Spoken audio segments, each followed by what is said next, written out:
Out in the canyon lands west of Dry Mesa, where the red dust hung in the air like smoke and the silence could stretch for days, Boone McCall rode alone. His horse was tired, his coat was frayed at the cuffs, and the revolver at his side hadn't been fired in weeks, but he wore it like a man who still might need it any second. That's the thing about men like Boone. They didn't trust quiet for too long. He wasn't looking for trouble. Hadn't been for years. He'd built himself a quiet life near the basin, a one-room shack tucked under the cliffs, a place the wind didn't find too often. He hunted enough to eat, read the same 4 books over and over, and fixed broken wagon wheels for ranchers who didn't ask too many questions. And in return, he asked nothing from no one. But all that changed the day he saw her. It was just past dusk when Boone heard a noise, not the kind made by a fox or a snake, but the sound of feet trying not to be heard. He stood still, listening. Then it came again, a snap of a twig, a sudden breath, like someone realizing they'd been spotted. He followed the sound, cautious but unafraid, until he saw movement behind a boulder near the creek bed. He raised his voice just loud enough. "Whoever you are, best come out. I don't shoot unarmed folks unless they give me reason." There was a pause. Then, slowly, she stepped into the moonlight. She couldn't have been more than 20, maybe younger. Mud on her dress, hair tangled, blood drying on her shoulder. Her eyes were sharp, too sharp for someone that young. And they didn't flinch when they met his. "Please," she said, her voice cracked from thirst. "I just need a place to hide." Boone looked at her a long moment. He should have turned her away, should have said it wasn't his business. But something in her eyes, not the fear, not the pain, but the quiet steel behind it, stirred something in him he hadn't felt in a long time. "What's your name?" he asked. "I can't tell you that, so," he muttered. "Then I guess you can't stay." He started to turn, expecting her to protest. But she just stood there, arms loose at her sides, shoulders slumping a little like she'd been ready for that answer all along. And maybe that's what made him stop. He cursed under his breath. "I got a shed out back. Ain't much, but it's dry. You can stay there tonight. Tomorrow, ... we'll talk." She didn't thank him, just nodded once, slow and heavy, like she'd spent all her words already. That night, Boone didn't sleep much. He stared at the ceiling and listened for any sound. But none came. Only the wind moved outside.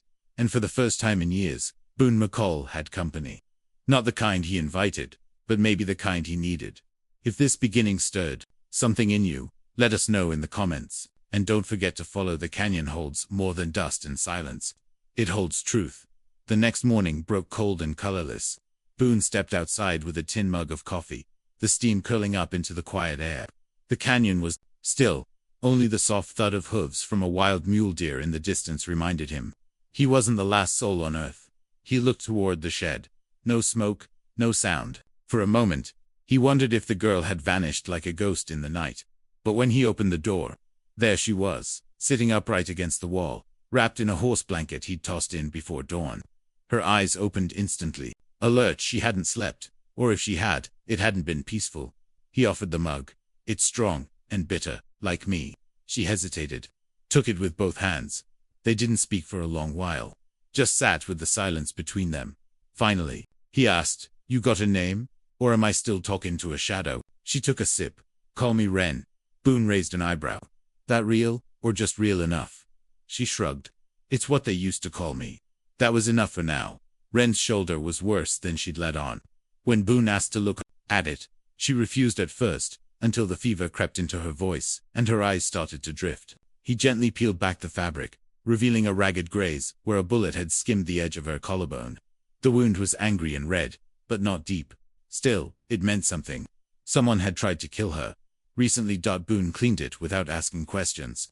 Questions came later. Out here, when blood was involved, survival came first. She gritted her teeth as he dabbed the whiskey-soaked cloth. "Wasn't supposed to go like this," she muttered. "What was running?" she said. "Getting away, I thought. Once I crossed that river, I'd be free." Boone didn't answer. He'd heard that tone before. The kind that belonged to folks who'd seen too much, too soon. It was the same tone he'd had when he turned in his badge for the last time. Later, as the fire cracked in the hearth, Boone handed her a piece of cornbread and sat across from her on the cabin floor. Wren looked around at the shelves filled with books, the maps pinned to the walls, the rifle above the door. "You live out here alone?" she asked. Boone nodded. "A long time now." "Why?" He didn't look at her when he answered. Because people lie. And out here, the only thing that ever lies is the weather. And even then, it tells you it's cumin. She didn't respond, but there was something in her eyes. Maybe recognition, maybe sorrow, maybe both. That night, as the wind moaned low through the canyon, Boone laid awake again, staring at the ceiling. He told himself he was being cautious, careful, but deep down, he already knew better. He wasn't just hiding her, he was protecting her. And that was a dangerous line too. 3 days passed. The girl didn't run. Boone didn't ask more questions. They lived in a fragile kind of rhythm, him chopping wood, her boiling water, both pretending this wasn't what it looked like. Two strangers caught in a quiet standoff. Neither one wanted to break Wren. Fever faded, and so did the hard set of her jaw. Her voice got steadier. Her hands shook less. But there was still something in her eyes that didn't sleep. Boone knew that look. He'd worn it once. After the war. After his first kill. After the law let a man hang for something Boone knew he didn't do. That sometimes your eyes carry what your mouth can't say. He was sitting on the porch that afternoon, sharpening a knife, when Wren came out of the shed with a rolled-up shirt under one arm. "You ever kill a man?" she asked suddenly, like she just needed to put the words somewhere. Boone didn't flinch. Yes. Her eyes narrowed, testing. Did he deserve it? Boone looked down at the blade, then out across the Red Canyon ridge. "Doesn't matter. Now." She sat on the steps beside him, silent. Then she said, "Mine did." That was the first truth between them. Heavy, but clean. He didn't press. She didn't explain. That night, the wind came in wild. Boone offered the corner of his cabin, and Wren accepted. She sat near the fire, holding her knees to her chest, watching the flames like they held something sacred. She spoke first. He was a maid. In Carson City. He was the rancher's son. Said he'd marry me. Said a lot of things. Boone stayed quiet. He hit me once. Then again. And when I tried to leave, he said I was a thief. That I'd stolen his horse. Said he'd have the law string me up like a dog. "And did you?" Boone asked, his voice low. She looked him square in the face. "I stole his pride." That's what he really meant. He nodded once. "And the bullet came from a Pinkerton, hired to bring me back. But I didn't shoot first." Her voice was steady now. Her hands, not so much. Boone reached for the kettle, poured 2 cups. "I ain't the law no more," he said. "But I know what injustice looks like." She met his eyes. "Then why are you helping me?" He stared into the fire, thinking of all the nights he'd sat there alone, listening to wind and regret. "Maybe I was waiting for a reason." For the first time, she smiled. Not wide, but real. And in that moment, brief and fragile, Boone saw the girl, not as a fugitive, but as someone halfway home. By the end of the week, Boone had to admit it. The silence in his shack didn't feel so heavy anymore. There was something about Wren's presence that settled the dust in the corners of his soul. She never asked for more than he offered. Never reached for pity. But her eyes, they saw too much. That morning, the sky was gray with the weight of coming rain.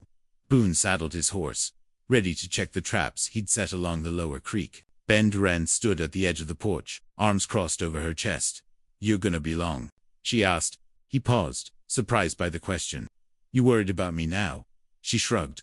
"No, just don't want to be here alone if another Pinkerton shows up." That made Boone chuckle. The first real laugh in what felt like years. "You can shoot?" he asked. She tilted her head. "I can aim." Boone tossed her his old Colt. "Then you're fine." And just like that, he rode off down the trail, the echo of hooves bouncing off the canyon walls. But halfway through the lower trail, Boone found something that made his chest tighten. Footprints. 2 sets. Fresh. 2 deep for deer. 2 staggered for cattle. One of them had a limp. Boone crouched low, brushed a hand across the dirt. They were headed west, away from his cabin. But it meant one thing. Someone had been close.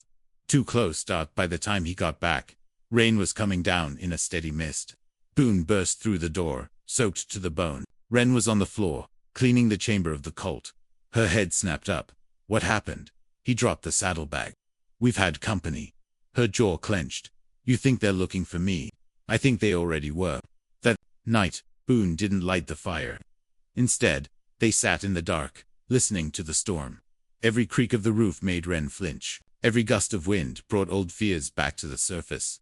Boone sat beside her on the floor, back against the wall, hands clasped loosely in front of him. "You still got time to run," he said quietly. She looked at him. Is that you asking me too? No, he said, just giving you the truth. She stared at him a long time before answering. I'm tired of running. And with that, something shifted. Not loud, not dramatic. Just the quiet weight of two people who'd stopped pretending they weren't tied to each other now. Danger, by choice, by something neither of them fully understood. As the rain softened and the wind moved on, Wren finally laid her head on Boone's shoulder. He didn't move, didn't speak, but inside, something in him cracked open, slow and soft, like a canyon wall, weathered by years of silence, finally giving way to water. By the time the sun returned, everything smelled of damp wood and soot. The canyon, once muffled by rain, now rang with the sharp call of hawks and the trickle of thawed water finding its way down dry cracks in the earth. Boone hadn't slept much. Neither had Wren. There was a new weight in the air, the kind that comes when danger stops being an idea and starts taking shape. Boone checked the traps again, this time with Wren trailing behind on foot, her boots crunching quietly over gravel. She carried his old Winchester with more ease than he expected. You sure you're ready to pull that trigger? He asked over his shoulder. Wren didn't hesitate. I already have. Boone gave a small nod. It wasn't bravado. It was truth. When they reached the lower bend, Boone slowed, motioned for her to stop. He crouched low and pointed at the dust. A single boot print, heavy deep heel, and a drag on the left side. Same limp as before. Still closed, he whispered. They scanned the canyon walls, eyes narrowing at the crevices and ridges that could easily hide a man with bad intentions. Back at the cabin, Boone moved with purpose, gathering ammo, filling the water barrels, loading the horses with essentials. Wren watched silently at first, then finally spoke. You really think they'll come here? Boone didn't answer right away, just looked her in the eye. I think someone already did. And next time, they won't just pass through. Wren sat down on the edge of the porch, staring at the wide sky. You ever been hunted before? Boone leaned against the post beside her. During the war, afterward, too. Made enemies in the badge. Sometimes justice don't make you friends. She gave a bitter chuckle. Justice never made me anything but tired. Boone glanced sideways at her. There was something in the way. She said that, not angry, just worn down, like someone who'd carried too much weight for too long. He sat down beside her, pulled a flask from his coat, took a sip, offered it to her. She drank. Winced. Burns like hell. That's how you know it's working, he said. They shared a small, tired laugh. The kind that doesn't fix anything, but reminds you you're still human. That night, Boone moved his cot to the doorway, rifle across his lap. Wren didn't argue. She understood. Somewhere past midnight, a coyote howled in the distance, sharp, lonely. Wren sat up from her blanket and said, You ever think about leaving this place? Boone didn't look back, just stared out into the dark. I used to, but I figured if I left, all my ghosts might follow. She was quiet a moment. Maybe they're already here, she whispered. Boone didn't disagree. He just tightened his grip on the rifle and waited for morning. Sometimes the scariest thing ain't the danger outside the door. It's the truth sitting across from you. If you've ever felt that quiet fear, leave a thought below. The canyon still holds secrets, and they're not done with Boone or Wren just yet. The wind was wrong. Boone knew it the moment he stepped outside that morning. The sky was too still, the birds too quiet. The kind of hush that warned old men and animals something bad was coming. Wren noticed it too. She sat by the coals, her hair pulled back, fingers curled tight around the handle of the Colt. Her shoulders were square, but her eyes, they were scanning. Boone saddled the mare in silence. She asked, Where you going? He didn't answer at first, just adjusted the cinch and checked his rifle. Finally, he said, Canyon rim. I want eyes on that trail. She stood. Then I'm coming. Boone looked at her, long and steady, as if weighing the risk of what that might mean. But he didn't argue, just nodded once, and together they rode. The path up to the rim was narrow and steep, cut along sharp ledges and loose shale. They dismounted halfway and climbed the rest on foot, boots scraping stone, breath light. And when they reached the ridge, Boone froze. Far below, near the dried wash, a man on horseback circled. A tall gelding, black hat, long coat, and that unmistakable favoring of the left leg Wren's breath caught. That's him. Boone raised the spyglass and studied the figure. The man wasn't rushing. He moved like someone who already knew what was waiting ahead, like a hound walking the final curve of a scent. Wren crouched beside him, voice tight. He'll find the cabin. Boone lowered the glass. Let him. She turned sharply to him. What are you talking about? He met her gaze. Firm, but not cold. I don't want him sniffing around these hills. If he's coming, better it be clean. One place, one choice. You're setting a trap, she said. Boone didn't reply. Just turned back to the trail. That night, they prepped everything. Lanterns low, rifles oiled. Boone built a barricade of old crates and a water trough across the front porch. Wren gathered firewood and lined the inside wall with extra blankets. Not for warmth, but to muffle sound. They spoke little dot around midnight. She broke the silence. What if he kills you? Boone didn't flinch. Then you run. She swallowed. And if he kills me? He looked at her, really looked like seeing her not just as someone to protect, but someone whose loss would tear something in him loose. Then I kill him, he said quietly. They didn't say anything else after that. Some truths don't need repeating. Hours passed. The wind picked up. And then, it happened. The sound of hooves. Close. Measured. Stopping at the edge of the cabin. Wren's hand gripped the Colt. Boone raised the rifle. The door creaked from the shift in air pressure. Outside, the silhouette of a man stepped forward into the faint glow of moonlight. He didn't knock, didn't shout. He just said, low and gravelly, "Girl, I know you're in there." Wren's breath hitched. Boone whispered, "Get down." Outside, the man chuckled. "You think you're safe with that old gunslinger? He's got more ghosts than bullets." Wren started to rise, but Boone held her arm firm. "Calm." Then he stood and walked to the door. "You're not taking her," Boone said through the wood. Silence. Then came the answer. Cold. Precise. "She stole something." Boone opened the door, just wide enough for his voice to carry. "Yeah," he said. "Her life back." A pause. Then the sound of a pistol being cocked. Boone raised his rifle first, but the shot never came, not yet. The canyon waited, holding its breath. So did they. The world shrank to a breath. Boone stood in the doorway, rifle raised, steady despite the pounding in his chest. The outlaw in the dark coat lingered outside, hat low, hand near his holster, like he'd been waiting for this exact moment. Neither moved. Then the man twitched. Boone fired first. The shot splintered the porch post, just inches from the outlaw's chest. The man spun left, drew, and returned fire. Wood shattered. Glass exploded. The doorframe shook as Boone dropped to one knee, reloading without pause. Inside, Wren screamed his name, not from fear, but warning. A second shot cracked from the back window. Another man. Boone turned, but too slow. The bullet tore through the air toward him. And Wren moved. She threw herself forward without a sound, her body colliding with his just as the shot found flesh. Boone caught her as she fell, warm blood already soaking through her shirt and onto his hands. No Wren no. He barely heard himself. Her eyes were wide, dazed, her mouth parting like she wanted to speak but couldn't. Boone's heart dropped. Fury and grief blurred together as he grabbed the rifle and spun around. 2 shots, fast and deadly, one through the back window, one out the open door. Silence fell. Then the heavy, unmistakable sound of 2 bodies hitting the ground outside. Boone didn't check. He just dropped the gun and dropped to his knees beside her. Her breathing was shallow, ragged. Her fingers found his wrist. "You're okay," she whispered. "That's what matters." "You shouldn't have. Too late," she said, and even then, managed the ghost of a smile. Did it anyway. He pressed both hands over her wound, shaking. "Stay with me. I didn't want you to be alone again," she said, eyes dimming. Boone couldn't speak. He pulled her into his arms and rocked slightly, like stillness could stop the bleeding. Outside, night wrapped a canyon in silence.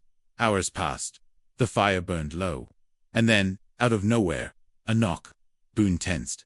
But when he opened the door, it wasn't another threat. It was Doc Miller, worn and half-blind, riding in from town on a feeling he couldn't explain. "Something told me to come," the old man said.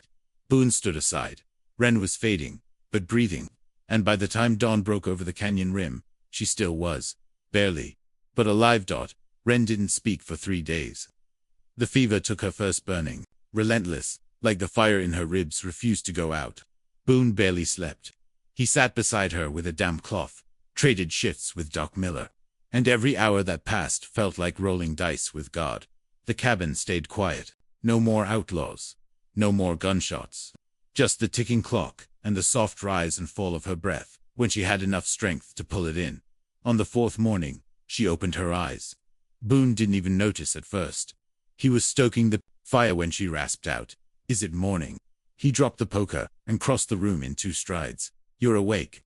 "Guess so," she whispered. "Feels like I got kicked by a mule." Boone didn't laugh.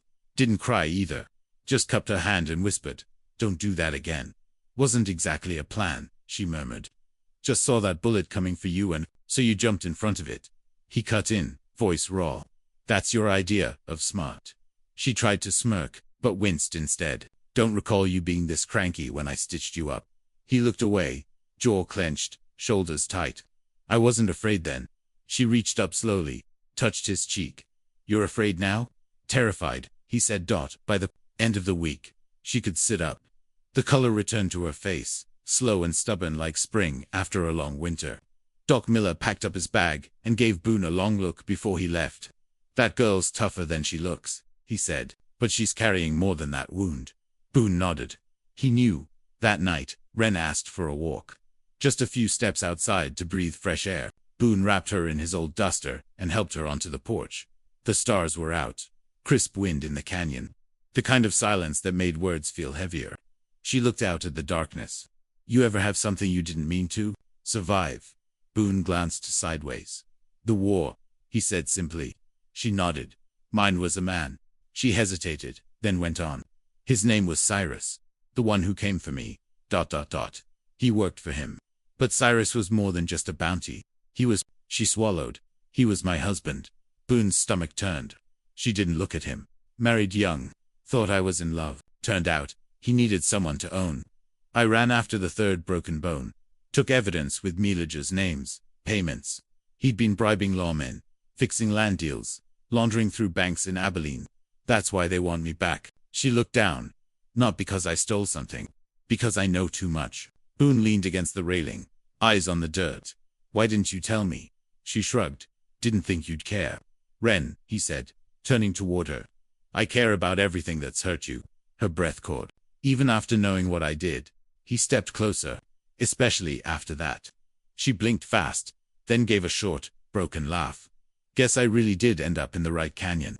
They stayed out until the cold made her shiver. Boone helped her back inside, tucked her in with careful hands. Before she drifted off, she whispered, "Thank you for not asking me to leave." He paused. "You couldn't make me if you tried." She smiled faintly.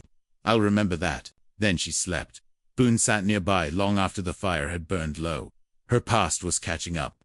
And now, so was his. The days grew warmer, but Boone felt a chill settle deep in his bones. Wren was healing.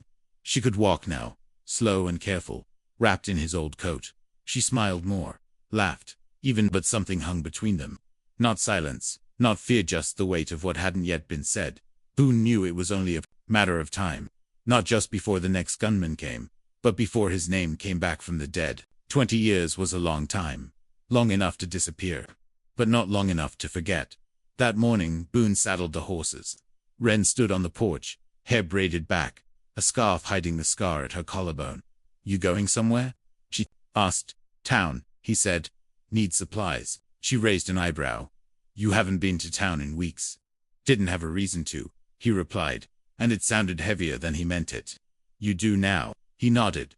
"Doc Miller said he left some letters. Said they were urgent. Might be news." Wren didn't ask more, but her eyes followed him like she already knew, like she could feel it, too, that something was shifting. Boone rode to the edge of Sweetwater, tied his horse behind the stable, and walked in with his hat low. He didn't make it 10 steps before someone called his name. Not Boone but Riley. Froze, turned slowly. A deputy stood there, young and nervous, holding a telegram in one hand and his pistol loose in the other. "You're Riley Boone, ain't you?" Boone didn't answer, just stared. The deputy swallowed. "Marshal outer Abilene wired us. Said to watch for you. Something about an old case. Said a woman's involved. Said she's dangerous." Boone stepped forward. "You ever see someone take a bullet meant for someone else?" The deputy blinked. "What?" "That woman Wrenchy took one to the ribs. No questions, no hesitation. That don't sound dangerous to me." The kid hesitated. "Look, don't know the full story, but they sent names. Yours, hers. Orders are to bring you both in." Boone's fists clenched. "What if I don't come?" The deputy looked away. "Then the bounty hunters will." Boone nodded once. "Then tell them this," he said. voice cold as winter. I've fought in war. I've lost family. I've buried friends. But I ain't letting them take her back to hell. He turned and walked out. Back at the canyon, Wren was waiting on the steps. She stood when she saw his face. So she asked. He handed her the telegram. She read it slowly, lips tightening. They know where we are. They're coming, he said. She looked up. Then we should run. Boone stared at her, then shook his head. No, Boone. I'm tired of running. Wren. Tired of hiding. Tired of acting like we did something wrong. She said nothing. Just looked at him, like she'd never seen him before. Then, softly, what do we do instead? He stepped closer. We stand. She looked down at the telegram. Again, then folded it carefully, and tucked it in her pocket. You sure? I've never been more sure of anything, he said. If they want to take you, they'll have to come through me. Her hand found his. Then I guess they'll have to come through both of us. That night, they lit every lantern in the cabin. Not to be seen but to stop living in the dark. Boone loaded the rifles. Wren cleaned the revolver, side by side. No fear, just the quiet knowledge that, if the past came knocking, they'd answer it together. And for the first time in years, Boone didn't feel alone. The canyon had never been so still. Dawn spilled over the rim, soft gold chasing away the cold. Boone stood on the ridge, rifle across his back, scanning the trail that wound up from Sweetwater. He wasn't looking for redemption. Just time. Enough of it to give her a life not shaped by fear. Behind him, Wren boiled coffee over the fire, her movements quiet, sure. She hadn't spoken much since the telegram, but he could feel her steadiness. The kind that didn't come from being brave, but from surviving anyway. By mid-morning, the riders came. 3 of them. Not bounty hunters this time, but men in government coats. Dust-covered and stiff-backed, like they hadn't earned their spurs. The one in front, Marshal Dwyer, dismounted first. Riley Boone, he called out, loud and official. Boone stepped forward. Name's Boone now. Dwyer nodded. Still got papers saying otherwise. He glanced toward the cabin, where Wren stood just inside the door, watching but unafraid. And the girl. She's not going anywhere, Boone said. Dwyer sighed. Look, I read the whole file. Her husband dead, shot last month in Kansas. One of his own men turned on him. Guess they figured no need to keep her quiet anymore. Boone blinked. Then why are you here? To tell you it's over, the marshal said simply. And maybe ask a favor. Boone stiffened. What kind of favor? Dwyer stepped closer. That ledger she took. Names in it still matter. A lot of them sit in high places now. We could use a witness. Someone willing to speak up. Boone crossed his arms. And if she doesn't, then she's free to stay right here. Dwyer looked him dead in the eye. You both are. Boone turned to look at Wren. She stepped out of the doorway and walked toward them slowly, wind tugging her braid loose. She looked at the marshal. I'll testify, she said. But I don't leave this canyon. I don't leave him. Dwyer nodded once. Then we'll bring the law to you. They were gone by noon. The silence after was different. Lighter. Boone sat on the porch, while Wren stitched the torn seam in his coat. Did you ever think it'd end like this? She asked. He shook his head. Didn't think it'd end at all. She smiled. Me neither. Then she stood, laid the coat across his lap, and said, We can leave now, if you want. Boone looked out at the land, the endless stretch of canyon and brush, and said, We already did. She frowned. What do you mean? He looked up at her. Leaving ain't always about miles. Sometimes it's just ... letting go. That night, they lit one last fire outside. Cooked beans and cornbread. Sat side by side in the dirt. No words needed. Just the sound of the wind. The creak of old pines. And 2 hearts that had finally found rest. In the end, it wasn't the hiding that saved him. It was the choosing. Choosing each other, again and again, even when it was hard. If this story meant something to you, share a piece of your own. Because sometimes, peace isn't found at the end of the trail, it's found in the person you choose to ride beside.